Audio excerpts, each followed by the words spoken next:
I watched a secret television broadcast by S.L. Sage.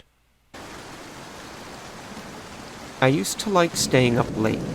The dim light and hushed tones of a quiet world brought me a great peace. It was pure zen being a night owl. I don't know why I did it. It's just garbage after garbage with each press of the remote. In fact, it felt alien after streaming movies and surfing the web for so long. But every now and again, I like to check in with this almost secondary dimension that was television. I buzzed past a guy fishing. Next there was a news report, something about a bus accident.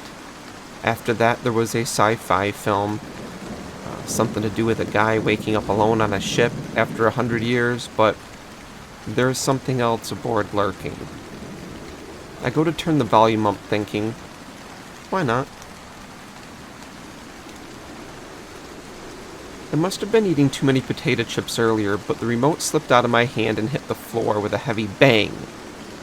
There was a high-pitched noise as the TV screen turned bright red. My heart thumped in my chest. I only got this new television set a couple weeks ago. Had I already broken it? There was a glitch of static before suddenly the screen resumed programming. Two people sat behind a news desk, giving a bulletin, except their faces were streaked in blood. "Good evening to all you ghouls out there," the man said. "I'm Tim." "And I'm Alice," said the woman to his left. "And this is Cannibal TV," they both said at the same time. I did a double take. Was this meant to be something edgy from the Comedy Channel? Tonight, we will look at all the best hot spots to find dinner in your area. But first up on the show, are you doing your best to blend into your community? We are going to Arnold to find out. It cuts to a news reporter talking to a man with his face blurred out. "So, you've been abducting people and eating them for how many years?" Arnold asks, holding the mic out. "About 7 years since I moved here," the man said. "And what would you say gives you that edge to be feeding for this long?" The man pauses for a moment and carefully gives his response. "I mean, I try and follow the general advice, just kill homeless people, kill outside my postcode, and don't leave a mess," he says as if he were giving advice on how to hit a home run. "Excellent stuff," Arnold says gleefully.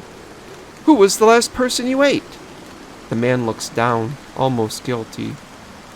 "Well, actually, me and my wife wanted to do something special, so we ate a teacher from a nearby school." "I mean, everyone needs a treat every now and again.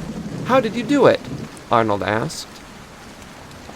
We just hung around in the car park and waited until no one was watching. It was dark, so I guess they stayed back to mark exams or something." "What was the weapon of choice?" I zoned out at this point due to the pure disbelief of what I was watching, but I think I saw the man mime using a power drill on the back of his victim's head. "Thanks, Arnold," Tim said when the camera cut back to wherever this hellish studio was located. "A couple that slays together certainly stays together," said Alice. "The best suburbs so far for abducting prey are in these areas," she said as a map showed up on the screen. I turned off the TV, not wanting to know anymore. My area was listed. I thought that was the last of it, and I wanted to pretend it had all been just a bad dream, but the weirdest thing happened. A guy from Funds Cable Corporation came to my house asking if I was a subscriber.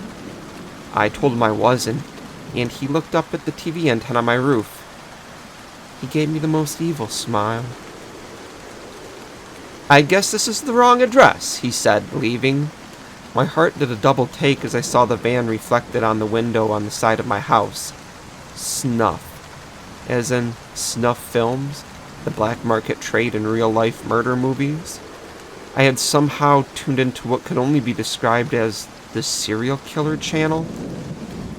I don't think the company knew this property was connected to the service when I tuned in the other night, but now they do. This is why, in case something ends up happening or I disappear, that I shared what has been happening with you all here.